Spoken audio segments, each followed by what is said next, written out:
வசூல் வேட்டையை முன்பதிவிலேயே ஆரம்பித்த குட் பேட் அக்லி. மாஸ் காட்டும் அஜித். வருகிற ஏப்ரல் 10ஆம் தேதி அனைவரும் எதிர்பார்த்து காத்து கொண்டிருக்கும் குட் பேட் அக்லி திரைப்படம் வெளிவர உள்ளது. பிரம்மாண்ட பொருட்செலவில் உருவாகியுள்ள இப்படத்தில் அஜித் நடிக்க ஆதிக் ரவிச்சந்திரன் இயக்கியுள்ளார். இப்படத்தில் அஜித்துடன் இணைந்து த்ரிஷா, சுனில், பிரசன்னா, அர்ஜுன் தாஸ் என பலர் நடித்திருக்கிறார்கள். இதில் அர்ஜுன் தாஸ் இப்படத்தில் வில்லனாக நடித்திருக்கிறார் என சொல்லப்படுகிறது. ரிலீஸுக்கு இன்னும் 2 வாரங்களுக்கு மேல் இருக்கும் நிலையில் குட் பேட் அக்லி திரைப்படத்தின் முன்பதிவு துவங்கி உள்ளது. கடந்த சில நாட்களுக்கு முன் துவங்கிய இப்படத்தின் முன்பதிவு பட்டையை கிளப்பி வருகிறது. இந்த நிலையில் இதுவரை இப்படம் உலக அளவில் கிட்டத்தட்ட 15 லட்சத்திற்கும் மேல் வசூலை முன்பதிவிலேயே அள்ளிவிட்டது. இது இப்படத்திற்கு கிடைத்துள்ள சிறந்த ஓப்பனிங்காக பார்க்கப்படுகிறது.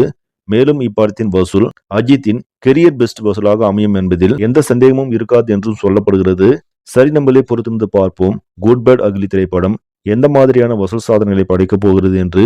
இந்த செய்தி உங்களுக்கு பிடிச்சிருந்தால் லைக் பண்ணுங்க, ஷேர் பண்ணுங்க, மறக்காம நியூஸ் தமிழ் சேனலை சப்ஸ்கிரைப் பண்ணுங்க. அடுத்த வீடியோவில் சந்திக்கலாம். நன்றி.